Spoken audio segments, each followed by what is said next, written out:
습니다. 무더운 이 여름 날씨에 가장 좋은 것은 성전에 오면 제일 좋습니다. 교회 오면 선풍기가 팬이 돌아가고 에어컨이 틀기 때문에 제일 시원한 데가 여기입니다.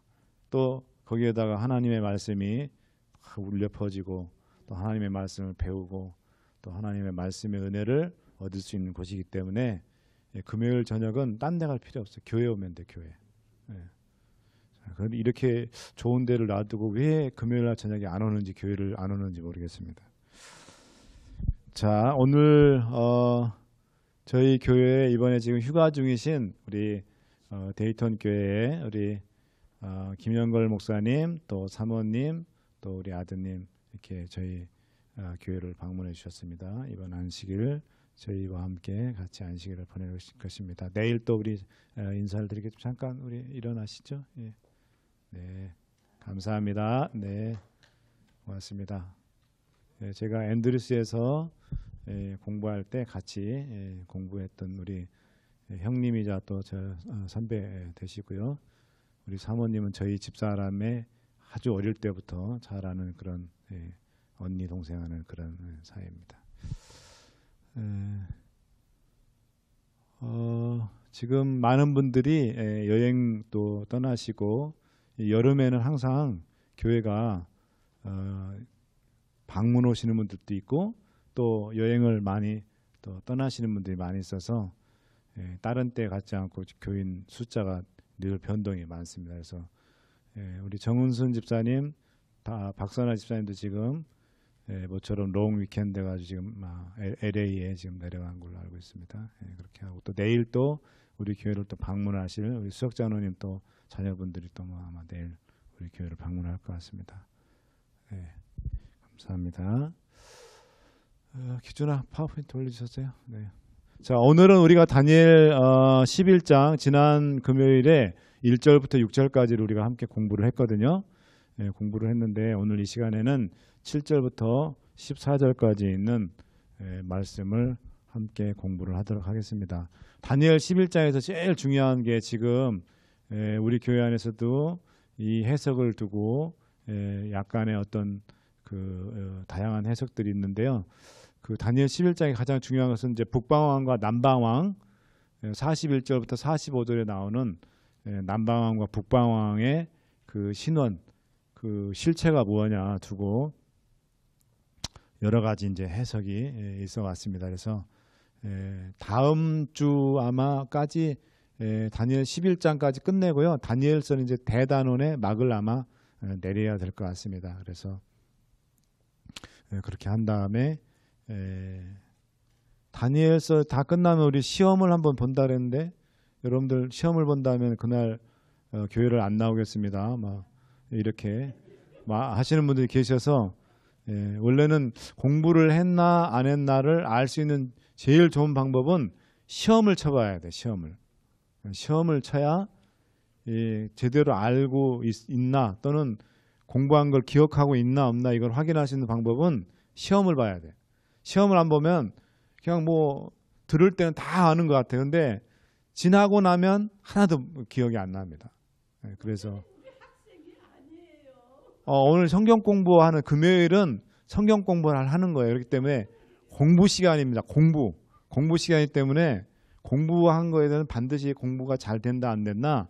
원래는 숙제도 많이 내야 되는데 내가 숙제는 안 냈어요. 그때만 안 내드렸는데 시험은 볼까 하는데 이것도 안 보도록 하겠습니다. 여러분들이 시험 보면 시험 보는 당일날 딱 왔는데 아무도 안 앉아있다 그러면 큰일 나잖아요. 자, 배드 스튜던트입니다. 자, 우리 함께 그러면 다니엘 11장 7절부터 14절 다 함께 보겠습니다. 시작. 그러나 이 공주의 본족에서 난 자 중에 하나가 그의 위를 이어 북방왕의 군대를 치러 와서 그의 성에 들어가서 그들을 쳐서 이기고 그 신들과 부어 만든 우상들과 그 은과 금의 아름다운 기구를 다 노략하여 애굽으로 가져갈 것이요 몇 해 동안은 그가 북방왕을 치지 아니하리라. 북방왕이 남방왕의 나라로 쳐들어갈 것이나 자기 본국으로 물러가리라. 그 다음에요 그 아들들이 전쟁을 준비하고 심히 많은 군대를 모아서 물에 넘침같이 나올 것이며 그가 또 와서 남방왕의 견고한 성까지 칠 것이요 그가 큰 무리를 사로잡은 후에 그 마음이 스스로 높아져서 수만 명을 엎드러뜨릴 것이나 그 세력은 더하지 못할 것이요 북방왕은 돌아가서 다시 대군을 전보다 더 많이 준비하였다가 곧 몇 해 후에 대군과 많은 물건을 거느리고 오리라. 북방왕은 돌아가서 다시 대군을 전보다 더 많이 준비하였다가 곧 몇 해 후에 대군과 많은 물건을 거느리고 오리라. 그때에 여러 사람이 일어나서 남방왕을 칠 것이요 내 백성 중에서도 강포한 자가 스스로 높아져서 이상을 이루려 할 것이나 그들이 도리어 넘어지리라. 여러분, 그 많은 사람들, 특별히 성경을 공부해서 깜짝 놀라는 사람들이 많이 있어요. 왜 그러냐면은 이 성경의 역사가 세계 역사에 나오거든요. 오늘 이 다니엘 10장에도 고대 지중해 연안의 나라들을 둘러싼 역사가 오늘 또 나옵니다. 지난주 우리 공부를 했죠. 그죠? 지난주에 공부가 하나도 기억 안 나죠? 그죠? 일주일 지나니까요. 네. 우리 김혜수 집사님. 그래서 여러분들이 돌아가서 우리 교회 홈페이지가 있어요, 없어요? cvksdac.com 들어가면은 금요 성경 강좌라고 있어요. 지금도 찍고 있잖아요. 지금 저거 찍은 거를 주중에 또 보시라고. 그러면은 여러분들이 주중에 보시면은 핸드폰으로 다 볼 수 있게 해놨어요. 그 여러분들이 그 핸드폰 사용법을 다 가르쳐 드렸으니까 스마트폰 가지고 있으면 뭐 합니까? 활용을 해야지. 예? 전화 걸고 전화 받는 걸로만 하면은 스마트폰, 그 비싼 스마트폰 자녀들이 사준 그 값을 제대로 못 하는 거예요. 하나님 말씀 듣는데 써먹어야지 그 핸드폰을. 자, 오늘 이야기는 그래서 제가 복습을 안 합니다. 왜냐하면 여러분들이 공부를 안 할 것 같아. 복습을 많이 하다 보니까 지난주에 한 거 한 반쯤은 복습하다 끝나요. 그래서 그렇게 하면 안 되겠다 해서 복습은 집에 가서 이 방송을 보고 복습하는 걸로 그렇게 하도록 하겠습니다. 자, 두 나라의 지루한 전쟁이 이 11장에 나옵니다. 너무 밝아서 좀 눈이 부시죠? 자, 7절과 8절 이 북방왕과 남방왕 이 두 나라가 지금 전쟁을 치르는데요. 7절 8절에 보면은 그러나 그 공주 자 북방왕의 프톨레미 왕 2세가 다 여러분 잊어먹었죠. 지난주 거 잠깐 언급을 하자면 리디아케라는 그 자기 사촌 동생하고 결혼을 했어요. 옛날 시대에는 근친 간에 다 결혼했습니다. 그랬는데 이 남방왕은 주로 어떤 왕조가 그 남방은 어디 지역이라고 했으면 기억은 그건 나십니까 여러분? 이집트지요. 이집트. 지금의 이집트. 그 이집트 지역을 중심으로 해서 이 프톨레미, 영어로는 탈레미 프톨레미 이 왕조가 이제 하고 있었는데 거기에 딸 공주가 있는데 그 공주 이름이 뭐라 했습니까? 베레니케 공주를 이제 하고 이 원래 조광지차였던 리디아케를 버리고 이 베레니케 공주를 부인으로 삼았어요. 그런데 이 리디아케 본처가 어떻게 됐다 했어요? 가만히 있지 않았다 그랬죠? 자, 이 여자가 그 베레니케 두 번째 부인을 암살하고 그 베레니카가 난 아들, 자녀들을 다 싹 다 죽여버렸다 했어요. 그리고 그 프톨레미가 다시 자기 조광지처였던 리디아케하고 다시 재혼을 하게 됩니다. 재결합을 하게 돼요. 자, 그래서 그 공주, 이 공주라는 건 누구냐면 그 남방왕 프톨레미 왕조에서 시집간 그 공주 베레니케 공주를 얘기하는 거예요. 나중에 하나 그 위를 이어 북방왕의 군대를 치러 와서 뭐냐면은 뭡니까 남방왕의 프톨레미 3세가 이제 왕이 되는데 그 프톨레미 3세가 이름이 뭐냐면 유에르게테스예요. 유에르게테스. 이름이 좀 어렵죠, 그죠? 유에르게테스인데 이 사람이 왕이 된 다음에 이 여동생이에요, 여동생. 그러니까 오빠죠, 오빠. 이 프톨레미 3세가 자기 뭡니까 여동생이 억울하게 죽었잖아요. 안티오코스 2세하고 결혼했잖아요. 이 안티오코스 2세가 자기 원래 부인을 차버리고 베르니케 자기 여동생하고 결혼했단 말이에요. 그러니까 그 여동생이 억울하게 죽었잖아요. 이 프톨레미 3세 입장에서 볼 때는. 그래서 자기 여동생을 죽인 누구? 안티오코스 2세의 부인이었던 라오티케 그 여자를 복수하기 위해서 시리아를 이 북방왕을 치게 됩니다. 그래서 메소포타미아 지역까지 밀고 올라 들어가서 거기를 정복한 다음에 저기 보면 뭐라 했습니까? 그 성에 들어가서 그들을 쳐서 이기고 그 신들과 부어 만든 우상들과 그 은과 금의 아름다운 기구를 노력하여 애굽으로 가져간다. 그래서 거기에 있었던 그 우상들을 싹 다 금으로 만든 우상들을 가지고 이겼으니까 전리품으로 애굽으로 이집트로 가지고 왔다는 얘기예요. 실제로 역사에 그 내용이 다 나옵니다. 그래서 그 얘기를 지금 7절 8절에서 지금 하고 있어요. 그 다음에 이제 9절 10절에서 보면은 북방왕이 남방으로 쳐들어갈 것이니 그 아들들이 전쟁을 준비하고 자 북방왕이 가만히 있지 않죠. 또 왜냐하면 남방왕이 자기들 쳤으니까 또 이제 복수를 해야 될 거 아니에요.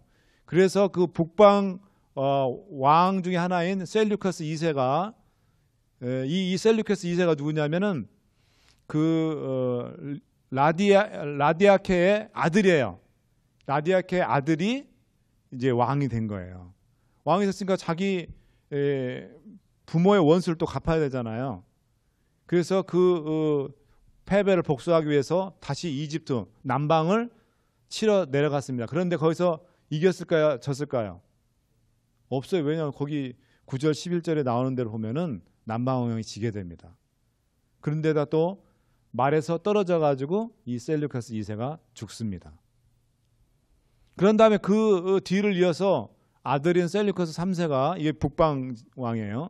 이 3세가 원래 이름이 카라우누스 소테르라는 사람인데 이 사람이 이제 3세가 돼서 왕을 잇게 됐는데 근데 이 사람은 또 소아시아 그 군사를 이끌고 소아시아 원장에 갔다가 음모로 죽게 됩니다. 여러분 옛날에는 음모가 많이 일어났다 했죠. 그래가지고 왕들이 안심할 수가 없어요. 여러분 그걸 보면 뭘 보면 알 수 있어요. 에스더에서 보면은 아하수에로 왕이 있는데 아하수에로 왕의 허락 없이 함부로 가면 어떻게 됩니까? 죽어요. 그 자리에서. 왜? 왕의 허락 없이 오는 것은 왕을 죽이려 오는 것을 간주하기 때문에 그 자리에서 죽습니다. 옛날에는 하도 이런 역모가 너무 많이 빈번하기 때문에 그래서 제가 지난 금요일 날 그 우리 조선 왕들 얘기한 거 기억납니까? 안 납니까? 조선 왕들이 밥을 먹기 전에 수락관에서 음식을 상궁들이 크게 이렇게 차려가지고 올라오기 전에 그 음식을 미리 맛보는 상궁이 있었다 했죠? 그 상궁을 무슨 상궁이라 했어요? 예, 기미상궁. 기미상궁이라 했잖아요. 그 기미상궁이 먼저 맛을 봅니다. 근데 맛을 보기 전에 또 뭘 먼저 찔러봐요? 은수저를 음식에다 국 같은 데 이렇게 찔러봐요. 왜? 이 은이 굉장히 독에 반응을 잘해요. 그래서 임금님 밥상에 옛날에는 임금을 싫어하는 반대파 그 신하들 중에서 또는 임금의 그 형제들 중에서 임금을 죽이고 자기가 임금이 되고자 하는 그런 마음을 품고 있는 왕자들 중에 그런 왕자가 있을 수 있잖아요. 그런 사람들이 상궁들을 싹 포섭해가지고 비상약, 한방에서 말하는 비상약들을 국이나 음식에다 조금씩 풀어서 서서히 1년 동안 그 음식을 계속 먹는 데 타가지고 결국에는 1년 동안 무슨 왕 임금이 아파서 시름시름 앓다 죽게. 근데 그게 아파서 죽은 게 아니라 그 약 때문에 결국은 죽게 만드는 그런 것들을 막기 위해서 뭐예요? 상공들이 약을 탔나 은수저를 찔러보고 그 다음에 그것도 못 믿으면 뭐예요? 먼저 임금을 살리기 위해서 상공이 먼저 먹다 독이 들었으면 자기가 먼저 죽으면 임금을 살릴 수 있잖아요. 그렇게까지 했다고요. 예. 여러분 우리 그 조선시대의 마지막 전 순종 다음에 고종 황제가 있죠. 고종 황제. 정순원철 고순. 조선의 마지막 임금이 순종이죠. 순종. 순종 전이 순종의 아버지가 누구예요? 고종이잖아요. 고종 황제가 죽었어요. 그 행간에는 일본이 고종 황제를 독살시켰다는 얘기가 있어요. 그 대궐 안에 그 상공들을 이렇게 매수해가지고 고종을 독살시켰다는 그런 얘기가 있습니다. 그래서 그런 것 때문에 굉장히 이런 일들이 많이 있었어요. 그래서 임금이 굉장히 고대에는 그런 어떤 음모에 굉장히 취약이 돼 있어 취약하기 때문에 그런 것들 많이 신경을 많이 썼어요. 그러니까 결국은 이 사람도 음모로 인해서 죽게 됩니다. 그 다음에 그 뒤를 이어서 이 셀루커스 3세의 형제 중에 한 명이 왕이 됐는데 그 사람이 바로 뭐냐면 안티오코스 3세가 이제 왕이 됩니다. 그래서 이 사람이 굉장히 약간 한 30년 정도 그렇게 한 35년 정도를 임금 이제 왕을 다스린데 이제 이 남방왕이 또 이제 호시탐탐 노리다가 이제 북방왕을 또 치려고 하는 거예요. 그 전투가 뭐냐면 그 유명한 라피아 전투라는 전투가 있었는데 역사가 폴리비우스 그리스의 이 역사가인데 이 사람이 이 전투를 기록을 했어요. 그 사람의 기록에 하면 자 11절에 보면 자 남방왕은 크게 도하여 북방왕과 싸울 것이라. 11절에 보세요. 11절에 보면은 자 보세요. 그가 큰 무리를 잡은 후에 마음이 스스로 높아져 수만 명을 엎드릴 것이요. 그 세력은 더하지 못할 것이라. 그러면서 이제 남방왕이 북방왕과 함께 큰 전쟁을 일으킬 것을 하는데 그 전쟁 이름이 뭐냐면 라피아 전투입니다. 이 라피아 전투에 북방왕의 왕은 누구였냐면 안티오코스 3세였고요. 남방왕은 프톨레미 4세였습니다. 그래서 이 남방왕 프톨레미 4세가 이제 군사를 이끌고 이제 북방왕과 싸움을 벌이는 겁니다. 근데 그 당시에 북방왕이 얼마의 군대를 이끌고 갔냐면 자 보세요. 보병 62,000명, 기병은 말탄 군사죠. 기병 6,000명, 인도산 코끼리 102마리 이렇게 이끌고 나왔고 프톨레미 4세 남방왕 프톨레미 4세 군대는 소말리아산 코끼리 73마리 이렇게 하고 싸웠는데 여러분 숫자적으로 보세요. 어디가 더 많아요? 북방왕 군대가 훨씬 더 많죠. 벌써 보세요. 보병 62,000명, 기병 6,000명이 뭐 몇 명입니까? 68,000명에다가 코끼리에 타고서 또 하는 거니까 102마리니까 저도 한 명만 타도 102명이잖아. 코끼리에 한 마리에 타면은 그러면 거의 어떻게 됩니까? 거의 7만 명 가까운 그런 그 군대가 이 북방왕 군대였고 남방왕은 너무너무 적어요. 지금 많지가 않습니다. 자 그런데 숫자적으로 완전히 질 것 같았는데 북방왕이 완전히 어떻게 됐습니까? 남방왕한테 남방왕 군대에 의해서 완전히 처절하게 패배를 하게 됩니다. 보병이 6만 명에서 6만 2천 명에서 몇 명이 죽어요? 10,000명이 6분의 1이 끝났어요. 6분의 1이 전쟁 중에 다 죽게 됩니다. 그 다음에 기병은 6,000명 중에서 300명을 잃게 돼요. 엄청난 손실이죠. 그 다음에 포로가 4,000명을 포로가 되고 그렇게 해서 이 라피아 전투에서 북방 이 안티오코스 3세가 완전하게 처절하게 패배를 하게 됩니다. 그거를 지금 다니엘 11장 7절부터 14절에 지금 쭉 나와 있는 거예요. 자, 이렇게 승리를 거둔 이 남방 왕이 어떻게 하나 보세요. 그가 남방 왕이 큰 무리를 사로잡아 포로가 몇 명이라 했죠? 4,000명. 엄청나게 많은 포로들을 지금 잡았잖아요.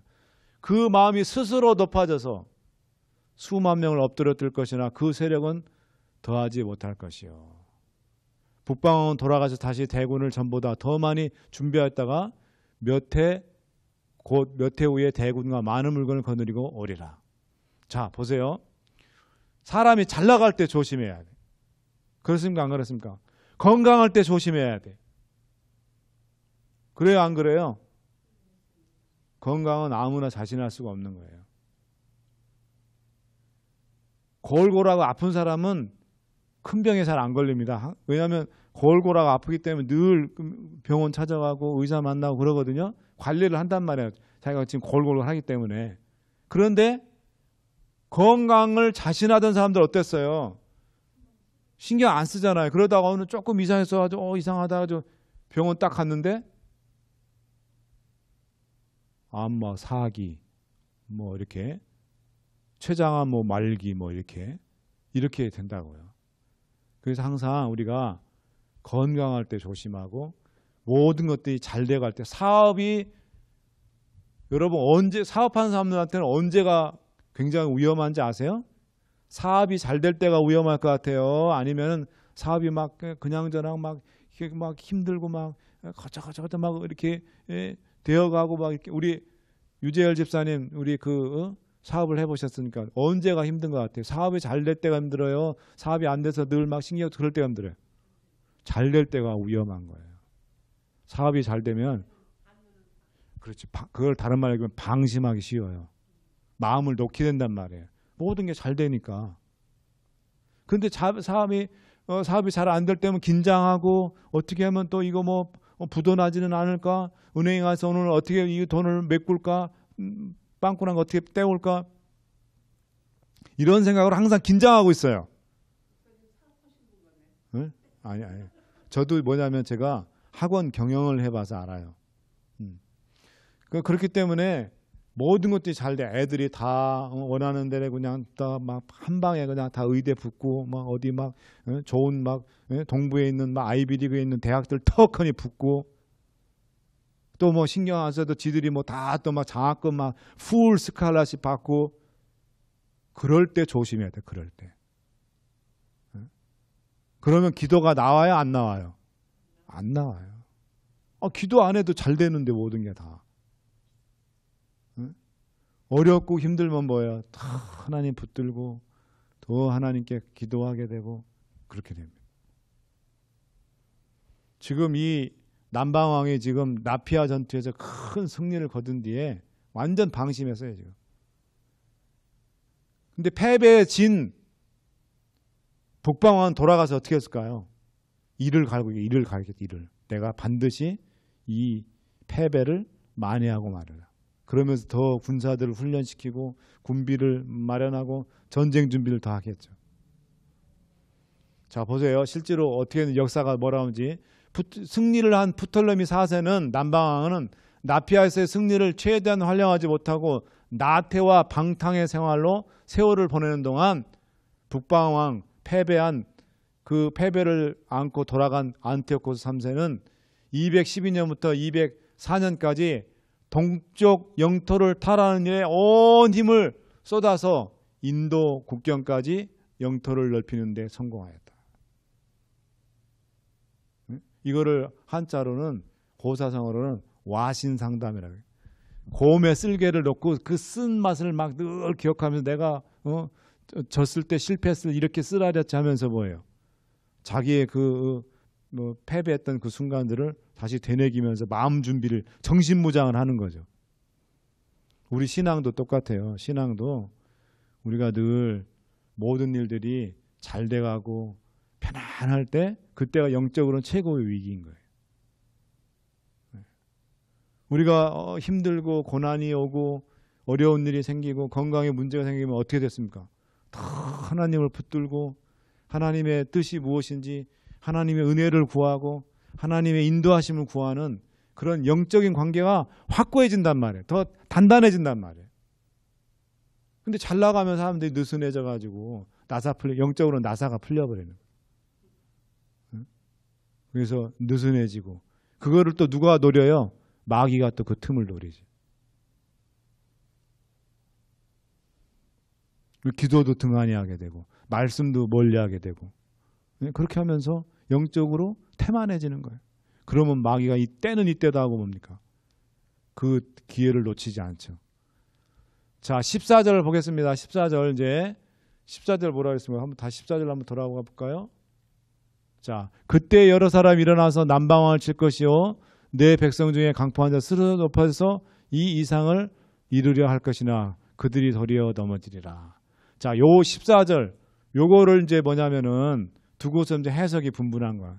이 북방왕과 남방왕이 13절까지는 이게 역사적으로 셀류커스 왕조와 탈레미 프톨레미 왕조 간의 어떤 끊임없는 어떤 그 전쟁과 반목의 어떤 갈등의 그런 역사를 다루었음에도 불구하고 다루었지만 14절부터는 이제 이 북방왕과 남방왕의 예언적인 어떤 그런 그 면에서 이 북방왕과 남방왕이 무엇을 뜻하는지를 얘기를 해주고 있습니다. 그런데 이 북방왕을 뭐냐면은 우리 이 예언적으로 역사주의 그러니까 그 예언을 해석하는 세 가지 방법이 있어요. 첫 번째는 미래주의 해석이 있어요. 그 미래주의 해석이라는 건 뭐냐면 계시록을 이제 해석할 때인데 이거는 앞으로 예수님 재림 직전에 일어날 일이지 우리하고는 아무 상관없는 일이다. 지금 현재하고는 그렇게 해석하는 게 미래주의 해석이고 과거주의 해석은 지금 요한 시대 이전의 모든 것들이 다 이루어졌다는 거예요. 그렇기 때문에 더 이상 우리하고는 아무 상관이 없다. 그렇게 얘기하는 게 이제 과거주의 해석이고, 근데 이제 역사주의 해석이 있어요. 역사주의 해석이 뭐냐면 지금 요한 시대부터 해가지고 예수님 재림할 때까지 그 모든 예언들이 역사 속에서 하나님께서 성취해가는 나는 그런 입장. 그거를 뭐냐면 역사주의 해석이라고 그러는데, 자, 이 역사주의 해석에서는 이 북방왕을 누구로 해석하냐면은 교황이라고 해석을 합니다. 교황권이라고. 왜냐하면 이제 14절 이후부터 나오는 북방왕이 하는 짓거리들을 볼 때 그 북방왕이 하는 여러 가지 활동들이 예언적으로 역사적으로 그걸 확인해 봤을 때 로마 교황권이 행하는 일들이라는 것을 이제 우리 이 재림교회가 해석한 게 아니고요. 종교개혁을 일으켰던 그 종교개혁자들 칼빈이라든지 루터라든지 쯔빙글이라든지 이런 사람들이 그렇게 해석을 했어요. 그래가지고 그 북방왕이 교황이라고 딱 해석하니까 누가 제일 싫어할까? 이 해석을 교황이 제일 싫어하죠. 그래서 로마 교황청 안에도 성경학자들이 있고 신학자들 있잖아요. 그 유명한 이 알카자라는 신부이자 성경학자인 이 알카자라는 사람이 이 북방왕은 교황이 아니고 안티오코스 에피파네스 왕이다. 셀류커스 왕조 중에 한 왕인 안티오코스 에피파네스 왕이다. 그 왕이지 이 북방왕은 교황이 아니다. 포프가 아니다. 그렇게 해석을 해서 북방왕이 뭡니까? 교황이라는 것을 피해가도록 하기 위해서 그런 해석법을 했는데 그게 바로 무슨 해석이라고요? 과거주의 해석이다 그랬습니다. 자, 그런데 다니엘 8장 9절에 보면 그중 한 뿔에서 작은 뿔 하나가 나더니 남편과 동편과 영화로운 땅을 향하여 심히 커지더니, 그래서 이 다니엘 8장 9절에 나오는 이 뿔, 이 작은 뿔, 여러분 다니엘 8장에 보면 두 짐승이 나오죠. 수양과 수염소가 나오죠. 그죠? 수염소. 그죠? 예. 자, 그래서 나중에 보면 그 뿔 하나가 나와가지고 영화로운 땅으로 그 뿔이 이렇게 자라가는 것을 이제 다니엘 8장에 나오는데, 다니엘 7장과 다니엘 2장에 나오는 작은 뿔과 이 다니엘 8장에 나오는 작은 뿔이 동일한 작은 뿔임에도 불구하고 많은 사람들은 다르다. 다니엘 8장에 나오는 이 작은 뿔은 다니엘 2장과 7장에 나오는 작은 뿔과 완전히 다른 그런 성격의 뿔이다. 그렇게 얘기를 합니다. 이건 보통 다른 개신교들이 그렇게 해석을 하고, 최근에는 우리 재림교회 안에서도 이렇게 가르치고 있어요. 가르치기 아니라 이렇게 해석하는 사람들이 등장하기 시작하고 있습니다. 그렇게 해서 우리 교회의 해석이 잘못됐다고 그렇게 얘기하는 사람도 있는데, 다니엘 11장 14절에 보면 이 북방왕이 바로 이 작은 뿔하고 똑같은 거예요. 그때 여러 사람이 일어나 남방왕들을 칠 것이요 내 백성 중에서도 강포한 자가 스스로 높아져서 이상을 이루려 할 것이라 그랬습니다.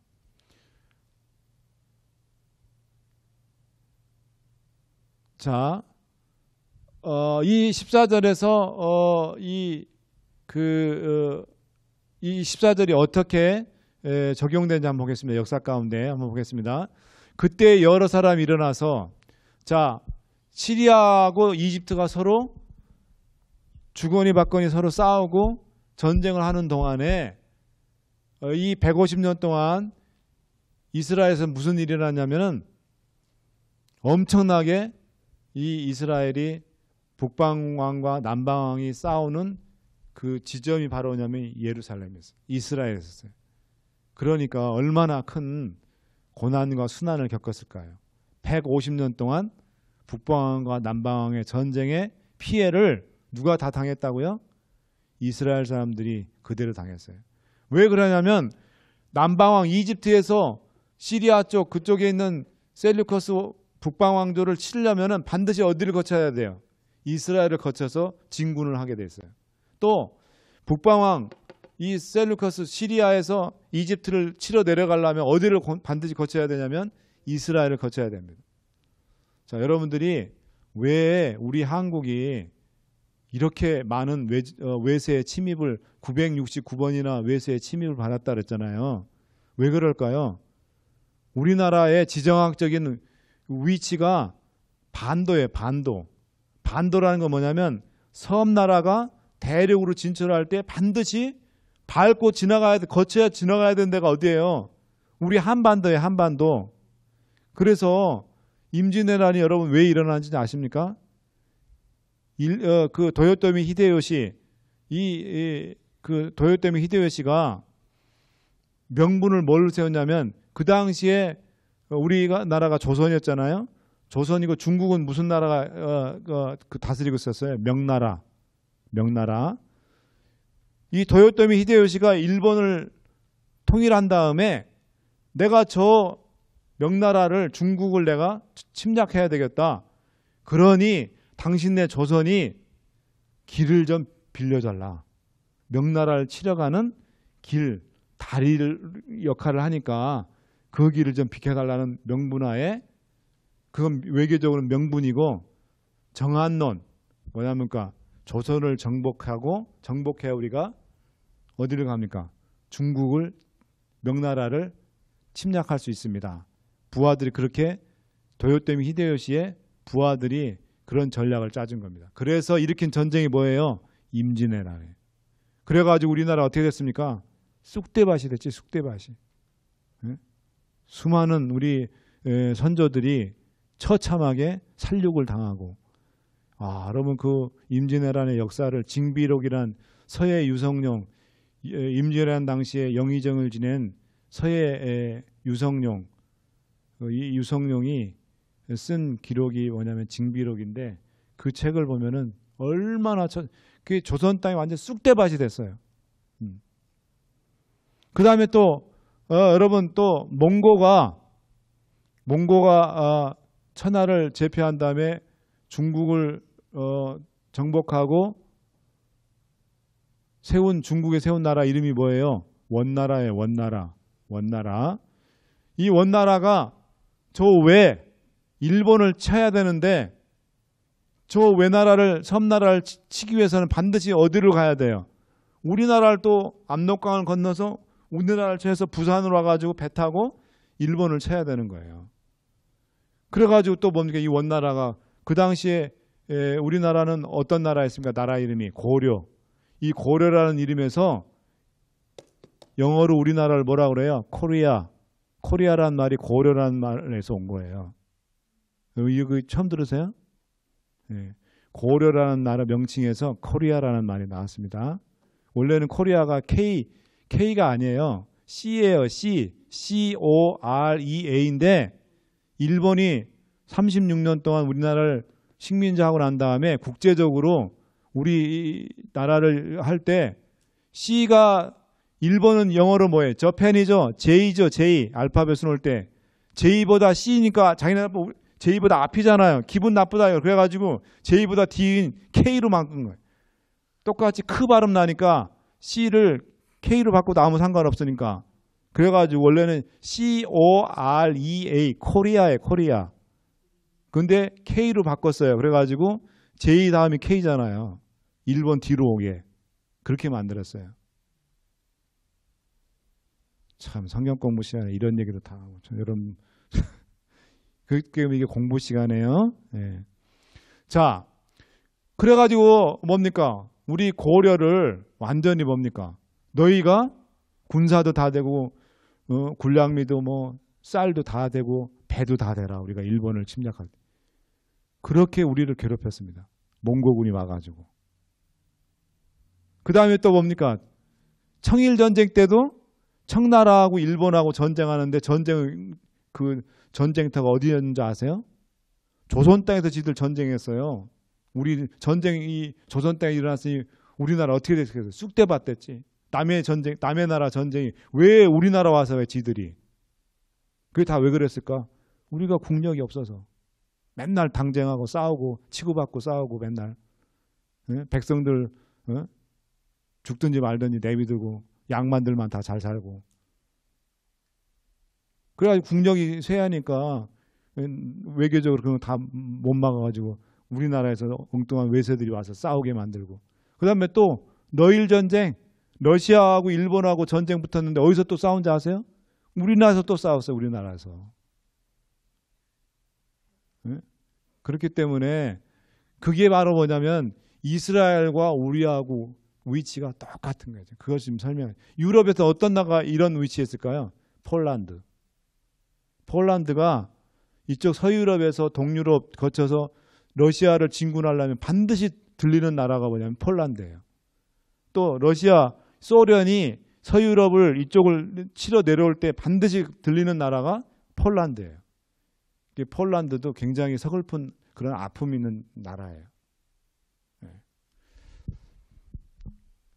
그래서 여러분, 우리나라에 기독교 복음이 들어왔을 때 왜 우리나라가 일본이나 중국이랑 똑같이 여러분 일본이나 중국이 우리보다 훨씬 먼저 기독교가 먼저 선교가 됐어요. 그런데 선교의 효과는 우리나라가 그 중국하고 일본보다 늦게 복음이 들어왔는데 이 기독교가 더 막 폭발적으로 일어난 데는 어디냐면 조선 땅이었어요. 왜 그랬을까? 선교사들을 통해서 이제 이 성경이 조선말 처음에 이제 한문으로 번역돼서 신약 성경이 먼저 한문으로 번역됐고 그다음에 이제 나중에 이 성경이 뭐냐면 언문이 뭐예요? 한글을 언문이라 그래요. 그것도 참 한문은 높이는 말이고 언문을 왠지 깔보고 상민들이 천민들이 읽는 글이다 그래가지고 언문이라 이렇게 했어요. 근데 이 한글로 성경이 번역된 다음에 이 성경을 양반 말고 일반 막 백정들 그다음에 무슨 막 노비들 이런 사람들이 성경 읽고 다 감동한 거예요. 왜? 우리 얘기거든. 우리 얘기. 이스라엘 그 구약하고 신약 다 읽어보면 우리들하고 너무너무 똑같은 거예요.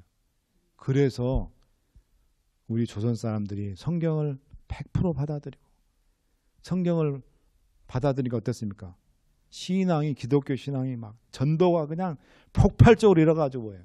백만인 구령운동 1907년도에 저 원산에서부터 시작된 그 백만인 구령운동이 심령 대부흥회가 조선 반도를 확 불같이 막 성령의 불이 그냥 저 북녘 땅 맨 꼭대기 아오지부터 시작해가지고 제주도까지 성령의 불길이 조선 반도를 다 뒤엎은 거예요. 그래가지고 일본하고 중국에서 일어나지 못했던 대부흥이 우리 조선 반도에서 일어났어요. 그래서 나는 그렇게 생각합니다. 나는 교회사를 공부한 사람이기 때문에 하나님께서 왜 우리 아시아 가운데서 이렇게 유독 한국을 이렇게 긍휼히 여기고 나라가 망하려고 막 쓰러질 것 같으면 망하지 않게 하나님께서 붙들어서 일어나고 6.25 때도 거의 망하기 일보 직전이었잖아요. 낙동강 거의 끝나면 이제 끝나요. 부산까지 몰렸었잖아요. 근데 어땠어요? 하나님께서 유엔을 통해 가지고 뭡니까? 유엔군이 오게 하시고 그런 다음에 어땠습니까? 인천 상륙작전 해가지고 뭐예요? 물밀듯이 밀고 올라가고 나중에 중공군이 와가지고 실패는 했지만 그때 통일이 될 뻔했어요. 6.25 때. 그런 일도 있고 또 전쟁통에 완전히 다 여기 다 세대들이 전쟁 겪으신 분들이잖아요. 완전히 전쟁통에 폐허 속에 지금 전 세계에 10위권 안에 드는 나라가 지금 한국이에요. 남한, 북한 빼고 남한이 그렇게 된 거예요. 왜 그럴까? 하나님께서 하나님의 백성이 이 조선 땅에 있기 때문에 하나님을 사랑하고 하나님께 뜨겁게 기도하고 하나님께 울부짖는 하나님의 백성들이 남한 땅에 있기 때문에 하나님께서 이 남한을 전쟁의 위협 속에서 외세의 위협 속에서 그래도 이 나라를 지키게 하시고 또 뭐예요? 이 남한을 통해서 지금 전 세계에 미국 다음으로 선교사를 많이 보내는 나라가 어떤 나라예요? 이 남한이에요. 여러분 지금 우리 한국에서 PMM 우리 재림교회 예를 들어봅시다. 물론 다른 개신교도 마찬가지지만 PMM을 통해 가지고 여러분 이 전 세계에 지금 전 세계가 아니라 주로 이제 아시아 쪽이지만 엄청나게 선교사를 많이 보냈어요. 1000명 선교사 운동도 있죠. 그렇게 해서 하나님께서 아직도 우리 한국이 복음을 전하는 일에 어떤 사명이 있기 때문에 우리 이 나라를 쓰시는 거예요. 그래서 우리가 더 많이 하나님께 조국을 위해서 기도를 많이 해요. 우리가 비록 조국을 떠나서 이 미국 이국 땅에 와 있는 디아스포라이지만 이스라엘을 떠나서 다른 나라 지역에 살고 있는 유대인을 디아스포라라 그래요. 디아스포라. 우리가 지금 다 디아스포라예요. 디아스포라. 우리가 다 디아스포라지만 우리가 조국을 위해서 눈물을 갈고 바벨론 포로로 잡힌 사람들이 수금을 나무에다 버드나무에다 걸어놓고 어느 쪽을 향해서 기도했다 해서 울면서 예루살렘을 향해서 울면서 기도했다 그랬어요. 그래서 여러분들 지금 우리 남한이 지금 풍전등화했어요. 지금 조국의 운명이 지금 백척간도에 있습니다. 지금 여러분들이 우리의 사랑하는 조국을 위해서 지금 많이 기도해야 되죠. 전쟁의 바람을 하나님께서 붙들어 달라고. 전쟁 나면은 그냥 쑥대밭 되는 거예요. 전쟁 나면 제일 좋아하는 나라는 중국하고 일본이에요. 지금 우리 잘 되는 거 배 아파하는 사람들 그 사람들이거든요. 자, 뭐 조금 다른 얘기로 좀 빠졌습니다. 자, 그래서 이제 뭐냐면은 서로 와가지고 보니까 북방이 이스라엘 남방왕이 북방왕 치러 가다가 이스라엘 들리고 또 북방왕이 남방왕 치러 내려가다가 어디 들립니까? 이스라엘 들리고. 그러면서 정말 엄청난 일이 있습니다. 그러면서 뭐냐면은 여러분 이 남방왕이나 북방왕이나 다 이 왕들이 어떻게 시작됐다 이제 이 왕들이 누구의 휘하에 있었던 사람들이 아니죠? 알렉산더 밑에 네 장군들, 네 장군 중에서 셀루커스 장군하고 프톨레미 장군 이 두 장군, 네 장군 중에 나라가 알렉산더 죽은 뒤에 나라가 헬라가 그리스 제국이 네 나라로 나눠졌는데 장군들 이름 따라서 두 장군이 죽고 카산다하고 리시마쿠스가 죽고 셀류커스하고 프톨레미 두 사람만 남아서 셀류커스는 북방왕이 됐고 프톨레미는 어디예요? 남방왕이 됐다 그랬잖아요. 근데 결국은 이 사람들이 다 어떤 영향을 있었다는 거예요? 그리스 영향, 그리스. 헬라 영향을 받았어요. 남방왕의 유명한 그 여자가 누가 있었다 했죠? 클레오파트라. 클레오파트라가 이 남방왕 중에서 남방왕의 후손 중에 남방왕의 한 딸이 바로 누구냐면 그 유명한 클레오파트라예요. 그 지난번에 다 공부했죠, 그죠? 그러다 보니까 뭡니까? 이것들이 뭡니까? 북방이 내려오다가 이스라엘 와가지고 헬라적인 영향을 그리스적인 문화를 퍼뜨린 거예요. 그래서 돈도 저게 동전이에요. 더 동전에 누가 생겨져 있을까? 알렉산더 황제 얼굴이 서야 됐어요. 코인. 우리로 치면 지금 뭐입니까?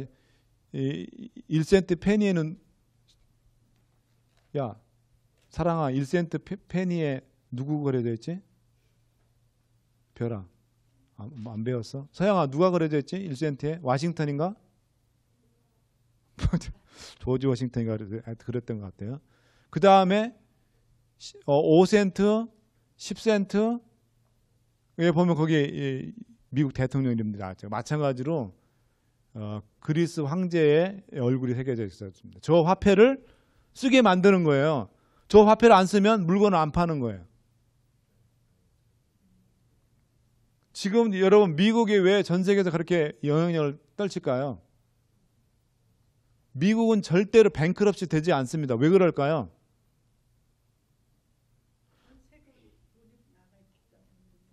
왜? 그 무슨 돈이길래? 미국 돈, 달러. 미국은 망할 것 같으면 찍어내면 되거든. 달러를 그냥 무한정으로 찍어내면 돼.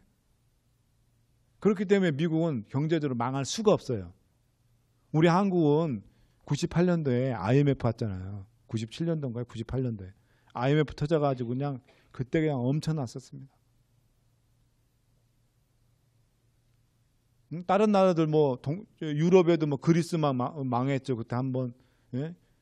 그 다음에 또 뭡니까? 스페인도 막 휘청거리고 그런 일이 있었잖아요. 남미도 막 휘청거리고 인도네시아도 막 모라토리움 막 걸리고 막 그런 일이 있었잖아요. 그러지만 미국은 절대 그럴 일 없어요. 왜냐하면 이 달러가 기축통화이기 때문에. 기축통화라고 하면 전 세계에 통용되는 돈을 말하는 거예요. 그게 뭐냐면 달러거든요. 옛날에는 파운드화 했었어요. 영국, 대영 제국이 전 세계를 호령할 때는 파운드화가 기축통화였어요. 자, 그 다음에 이 안티오쿠스 이 에피파네스가 이것 때문에 북방왕이 뭡니까? 로마 교황이 아니고 이 안티오쿠스 에피파네스다 이렇게 얘기하는데, 자 한번 보세요. 이 안티오쿠스 4세가 뭐냐면 북방왕인데 이 사람이 이스라엘을 점령하고 이스라엘의 그 성전에다가 일단은 뭡니까? 유대인들이 안식일을 지킵니까? 안 지킵니까? 안식일을 지키는데 안식일을 전부 다 못 지키게 했어요. 자, 여러분들이 어딜 가든지 우리 안식교회는 우리 교회 이름이 뭐예요? 제7일 안식일 예수. 근데 왜 안식일날 교회를 안 가고 다른 거 해? 에? 다른 사람들한테 양보하면 안 돼. 안식일은 나이나 교회 가야 된다. 그리고 여러분들이 어디 다른 데 친척집에 가도 이날은 가서 기억하고 가까운 우리 교회를 가야 돼. 근데 여러분들이 뭐 하루 좀 뭐 어때? 뭐 안 가면 어때? 그러면 안 돼요. 그러면은 가기 전에 여행 가기 전에 목사님 내가 이번에 저 뉴욕 어디를 가려는데 거기에 있는 우리 안식일교회 한인교회 좀 가르쳐 주세요. 전화번호하고 목사님 전화번호하고 교회 주소 좀 가르쳐 주세요. 내가 우리 조카 또는 우리 뭐 친척 통해서 거기 데려다 달라고 할 테니까. 이게 우리가 진정한 안식일교회네. 어딜 가든지 우리는 안식일을 기억하고 안식일을 지켜야 돼. 안식일을 절대 양보하면 안 돼요. 왜? 우리 교회 이름이 안식일교회잖아. 내가 안식일교회인데 안식일 교회 안 가고 다른 거 하면 돼야 안 돼? 안 되지. 예? 그렇기 때문에 여러분들이 안식일을 확실하게 지켜야 돼. 여러분 내가 뭐 나무라는 게 아니에요. 신앙적인 건 담임 목사는 이 얘기를 할 건 해야 돼. 그래서 여러분들 상처 주려고 이 얘기하는 거 아닙니다. 우리가 누군지를 알아라는 뜻이에요. 우리는 제7을 안실 예수 재림교회입니다. 우리가 장로교인도 아니고 천주교인도 아니고 감리교인도 아니고 성결교인도 아니에요. 우리는 제7을 안실 예수 재림교회. 그 혹시 그런데 가서 교회가 없다 그러면 혼자 안식일 지키면 돼. 그날 말씀 읽고 우리 교회 홈페이지 들어가가지고 담임 목사님 설교 좀 설교 듣고 찬양 듣고 그렇게 하면서 안식일 우리가 존귀하게 얘기해야 돼요. 안식일을. 우리 스스로 안식일을 짓밟아서는 안 돼요. 그리고 우리를 상징하는 우리를 나타내주는 아이덴티티인데 그게. 자, 그 다음에 또 이 유대인들이니까 보니까 여러 가지 절기도 있었잖아요. 무슨 뭐 대속제일 또 무슨 절 뭐 했는데 이런 것들을 싹 다 지키지 못하게 한 거예요. 그 다음에 성전에다가 예루살렘에 성전이 있었다 했죠. 예루살렘 성전에다가 거기다 뭘 세운 거예요? 제우스 신. 제우스 신이 이게 누구예요? 그리스의 주신이에요. 주신. 로마 이름으로는 주피터. 헬라 이름으로는 제우스. 저 신상을 예루살렘 성전에다 떡하니 저 제우스 동상을 딱 세우고 저 제우스한테 제사를 드리는 거예요. 그 다음에 이름도 히브리 이스라엘식 이름 짓지 말고 전부 뭐예요? 헬라식 이름을 져라. 꼭 어떻게 하면 일제시대 때 우리 조선 이름 다 싹 다 일본 이름으로 창시겜, 그걸 창시겜이라 하죠. 김씨를 가네꼬라도 가네꼬. 그렇게 다 싹 다 바꾸고 그랬어요.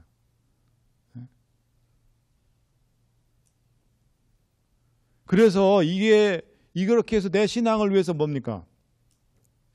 유대인들의 경건한 유대인들이 이렇게 이거 안 하면 다 잡아다 죽이고 그랬습니다. 그래서 많은 사람들이 박해를 피해서 광야로 사막으로 깊은 산중으로 도망쳐서 우리는 그래도 끝까지 우리가 하나님의 백성인데 하나님의 말씀을 지키고 하나님께서 주신 그 모든 규례를 지키고 법도를 지키는 그런 일인데 그것까지도 또 쳐들어와가지고 잡아다가 전부 처형시키는 그런 일들이 있었습니다. 유대인 그 말살 정책을 폈죠. 일제시대 때 일본이 조선 총독부가 우리나라 사람들 전부 다 조선을 말살하기 위해서 제일 먼저 뭘 못하겠죠? 이름 바꾸고 그다음에 또 조선말을 못 쓰고 일본어를 다 쓰게 했어요. 그래서 우리 할머니들 중에서 일제시대 때 보통학교, 우리 지금은 이제 국민학교, 지금은 이제 초등학교라는데 초등학교 때 다니셨던 분들은 다 일본말 잘하세요. 우리 그저 유재열 집사님 할머니, 그저 어머니 그저 어머니들이 일본말을 잘하셔. 일본말 한 2년, 3년 정도 배우시다 해방되셨다 그러더라고. 그런 분들에서 일본말 잘하셔요. 말을 못 쓰게 만들고. 자, 저기 보세요. 그 다음에 놀라운 거는 그 성전에다가 뭐예요? 돼지를 잡아가지고 돼지 피를 성전에다 뿌려버렸어. 하나님을 예배드리는 거룩한 성전에다가 양 잡아서 피를 뿌리는 그곳에다 뭐예요? 돼지를 잡아서 돼지 피를 뿌리고 아니면 돼지를 국을 끓여가지고 돼지국을 뿌리고 성전을 모독하는 하나님을 모독하는 그런 일을 했어요.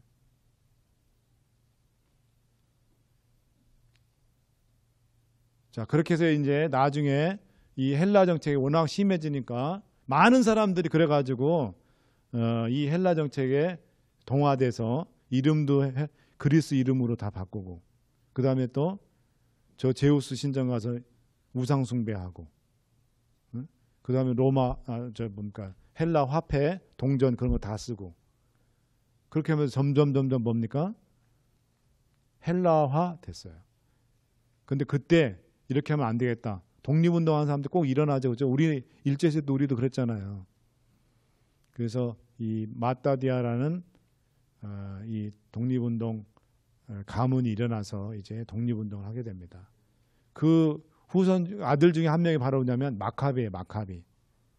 이 마카비가 독립운동을 해가지고 싸움을 일으켜서 뭡니까?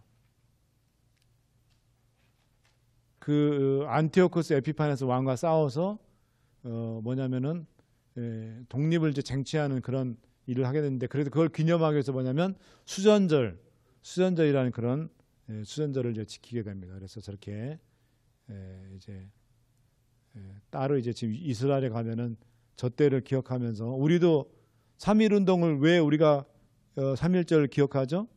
우리 조상들이 일제를 대항해서 3월 1일 날 1919년 3월 1일 날 저항해서 독립운동을 했던 걸 기념하는 게 3.1절이잖아요.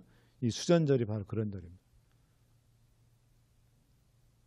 자, 여기까지 이제 하고 마치도록 하겠습니다.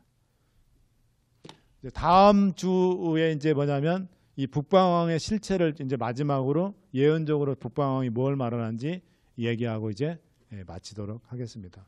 자, 혹시 뭐 오늘은 조금 뭐 어려운 내용들이야, 여러분들이 좀 이 신구야 중간사에 대한 어떤 배경 지식이나 그런 것들이 없으면은 좀 어려운데, 그래서 제가 일부러 좀 여러분들 앞에서 지루했을 거예요, 오늘은.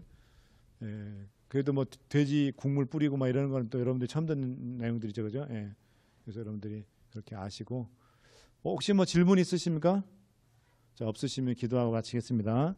사랑이 많으신 아버지 하나님, 오늘 남방왕과 북방왕이 치열하게 전쟁을 펼치고 각축을 벌이는 그런 장면들을 보게 되었습니다. 아버지, 이제 그런 역사 속에 일어난 장면들을 통해서 하나님께서 예언적으로 그 세력들이 무엇을 대표하는지를 예언적으로 이제 보여주시는데, 그 예언의 실체, 바로 북방왕의 실체에 대해서 저희들이 이제 공부를 합니다.